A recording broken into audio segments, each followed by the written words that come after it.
السلام علیکم دوستو، آج ہم ایسے اسلامی ملک کی سیر کرنے جا رہے ہیں جو مسلمانوں کے لیے سب سے زیادہ مقدس ہے، جہاں سے اسلام کی ابتدا ہوئی۔ اس ویڈیو میں ہم سعودی عرب کی تاریخ پر بات کریں گے، جہاں کی رائل فیملی کا رہن سہن کیسا ہے، سعودیہ کون سے ایسے پروجیکٹ کرنے جا رہا ہے جس سے دنیا حیران رہ جائے گی، اور بہت سے ایسے حقائق بتائیں گے جو شاید آج سے پہلے آپ نے کبھی نہیں سنے ہوں گے۔ ویڈیو شروع کرنے سے پہلے نئے آنے والے دوستوں سے گزارش ہے ہمارے چینل کو سبسکرائب اور لائک ضرور کیجیے گا تاکہ ہر آنے والی انفارمیٹیو ویڈیو آپ کو ملتی رہے۔ چلے اب ویڈیو کا آغاز کرتے ہیں۔ سعودی عرب جو جزیرہ نما سب سے بڑا ملک ہے، سعودی حکومت کے مطابق اس ملک کا کل رقبہ 22,17,949 مربع کلومیٹر ہے۔ رقبے کے لحاظ سے یہ 12ویں نمبر پر آتا ہے۔ اس ملک کی سرحدیں مغرب میں بحیرہ احمر سے ملتی ہیں، شمال میں اردن، عراق اور کویت، مشرق میں خلیج فارس، قطر اور متحدہ عرب امارات، جنوب مشرق میں عمان اور جنوب میں یمن سے ملتی ہیں۔ اس ملک کے سب سے مقدس شہر مکہ شریف اور مدینہ شریف ہیں۔ پوری دنیا میں موجود مسلمان مکہ شریف میں موجود خانہ کعبہ کی طرف رخ کر کے نماز ادا کرتے ہیں، اور مدینہ شریف کے ساتھ تمام مسلمانوں کا تعلق عشق، جذبات، محبت، عزت اور احترام پر مبنی ہے۔ مسجد نبوی میں آقا دو جہاں حضرت محمد صلی اللہ علیہ وآلہ وسلم کا روضہ مبارک موجود ہے، جس کو دیکھ کر مسلمانوں کی آنکھوں سے بے ساختہ آنسو آ جاتے ہیں، جو آپ صلی اللہ علیہ وآلہ وسلم سے بے پناہ محبت کی دلیل ہے۔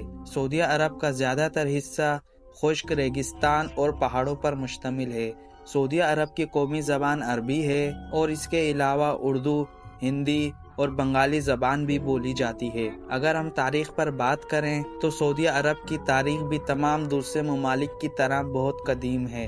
اس کی تاریخ 2 حصوں پر محیط ہے، ایک اسلام سے پہلے کی زندگی اور دوسرا اسلام کے بعد کی زندگی۔ بت پرستوں کے دور میں اللہ پاک نے اپنے پیارے اور آخری نبی حضرت محمد صلی اللہ علیہ وآلہ وسلم کو عرب کی سرزمین مکہ میں عبداللہ کے ہاں دین اسلام کے لیے پیدا فرمایا، اور اس دور میں مکہ وہی جگہ تھی جسے آج کا مکہ کہا جاتا ہے۔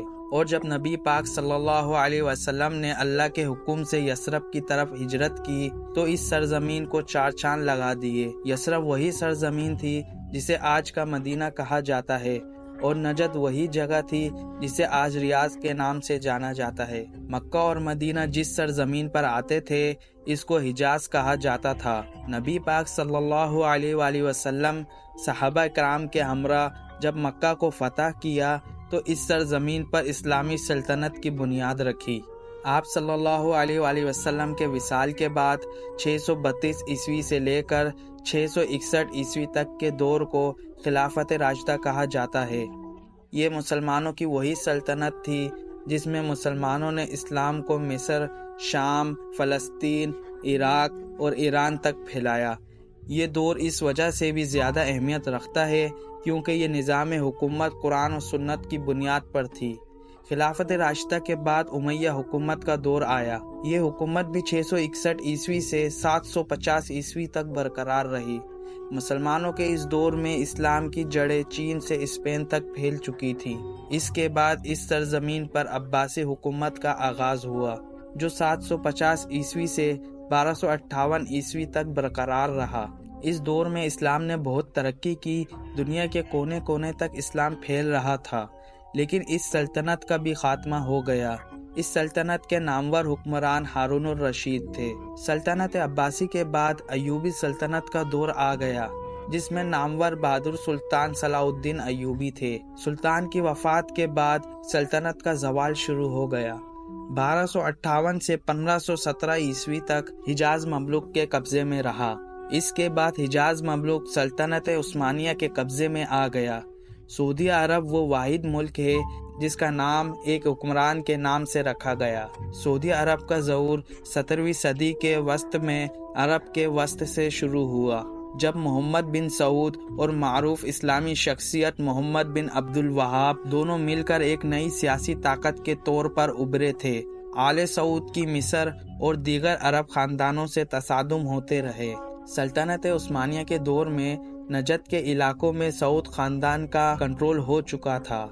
تاریخ نے سعود خاندان کو ایک ڈاکو اور بدماش کے طور پر اس خاندان سے متعارف کروایا تھا، جبکہ عبد الوہاب کی بدولت وہابی فرقہ وجود میں آیا۔ 19ویں صدی میں سلطنت عثمانیہ اپنے زوال کا شکار ہوئی۔ اس عرصے میں سعودی خاندان کے عبد العزیز نے نجد کے علاوہ حجاز کے ان علاقوں پر بھی قبضہ کر لیا تھا جس میں مکہ مدینہ جیسے شہر آتے ہیں۔ عبد العزیز بن سعود کی طاقت میں اس طرح بھی اضافہ ہوا کہ اس نے سلطنت عثمانیہ کے بعد تمام بااثر قبیلوں کے سرداروں کی بیٹیوں سے شادی کر لی تھی۔ آج اس خاندان کی تعداد 50,000 کے قریب ہے۔ ملک میں کوئی سیاسی جماعت نہیں ہے، نہ ہی انتخابات ہوتے ہیں۔ سعودیہ عرب خود مختار اسلامی ریاست ہے۔ ملک میں تمام فیصلے قرآن و سنت سے کیے جاتے تھے، لیکن اب بہت سی تبدیلیاں آ چکی ہیں۔ مارچ 1938 میں اس ملک میں تیل دریافت ہوا، جس نے ملک کو معاشی استحکام بخشا اور ہر طرف خوشحالی کا دور دورہ ہونے لگا۔ تیل کی دریافت کے بعد سعودیہ نے سب سے زیادہ ترقی کی۔ آج سعودیہ دوسرے نمبر پر سب سے زیادہ تیل پیدا کرنے والا ملک ہے۔ سعودیہ کی کل آبادی 3,21,50,000 کے قریب ہے۔ آبادی کے لحاظ سے یہ دنیا کا 40واں بڑا ملک ہے۔ دوستوں، یہاں آپ کو بتاتا چلوں، اس ملک کی کل آبادی کا 50% سے بھی زیادہ حصہ غیر ملکی لوگوں پر مشتمل ہے، جن میں پاکستانی، انڈین، بنگالی، فلپائنی، سیرین اور یمنی لوگ موجود ہیں۔ دنیا میں سب سے خوبصورت قرآن حرم شریف اور مسجد نبوی میں سنا جاتا ہے۔ میری دعا ہے اللہ ہر مسلمان کو اپنے اور اپنے محبوب کے گھر کی زیارت کروائے۔ دوستو، دنیا کی سب سے اونچی بلڈنگ برج خلیفہ ہے، لیکن اس سے بھی بڑی بلڈنگ سعودی عرب میں بنائی جا رہی ہے، جس کی اونچائی برج خلیفہ سے بھی زیادہ ہوگی۔ دوستو، دنیا کا سب سے بڑا پانی میں چلتا پھرتا شہر بھی سعودی عرب میں بنایا جا رہا ہے، جو دیکھنے میں کچھوے کی طرح لگتا ہے، جس کا نام پینگوئن دا ٹیرایاٹ ہے۔ سعودی رائل فیملی کا لائف سٹائل پوری دنیا میں مشہور ہے۔ دنیا کی مہنگی گاڑیاں اور ان کے محل دیکھ کر آپ دنگ رہ جائیں گے۔ سعودیہ کے مرد حضرات ایک سے زائد شادیاں کرتے ہیں۔ دوستو، آج سے چند سال پہلے فحاشی پر بہت پابندی تھی، لیکن محمد بن سلمان کے آنے کے بعد سعودیہ عرب پہلے جیسا نہیں رہا۔ نائٹ کلب آج سعودیہ میں جگہ جگہ بنائے جا رہے ہیں۔ دنیا کا سب سے بڑا کیسینو یعنی جوئے کا اڈا بھی سعودی عرب میں موجود ہے۔ عورتیں بھی آپ کو روڈ پر آزادانہ گھومتی نظر آئیں گی، جیسا کہ دبئی میں نظر آتی ہیں۔ اس کے علاوہ سعودیہ میں دنیا کا سب سے لمبا شہر بنایا جا رہا ہے، جس کی لمبائی تقریباً 170 کلومیٹر ہے، جسے دی لائن سٹی بھی کہا جاتا ہے۔ یہ انسانی تاریخ کا سب سے مہنگا ترین منصوبہ ہے۔ سعودی حکومت اپنے ملک میں ہر وہ کام کرے گی جس سے وزٹرز ان کے ملک میں آئیں اور پیسہ خرچیں، جیسا دبئی نے کیا۔ پورے ملک میں سڑکوں کا وسیع جال موجود ہے جو ہمسایہ ملک دبئی، عمان، قطر اور یمن تک جاتا ہے۔ اس ملک کا دارالحکومت ریاض ہے۔ یہ اس ملک کا سب سے بڑا شہر ہے۔ یہ سیاسی اور اقتصادی مرکز بھی ہے۔ سعودیہ میں چلنے والی کرنسی ریال ہے۔ دوستو، یہ تھی ہماری آج کی انفارمیٹیو اور دلچسپ ویڈیو۔ اگر آپ کو ویڈیو اچھی لگی ہو تو ویڈیو کو لائک اور چینل کو سبسکرائب کر کے ضرور جائیے گا۔ ملتے ہیں کسی اور اچھی ویڈیو کے ساتھ، جب تک کے لیے اللہ حافظ۔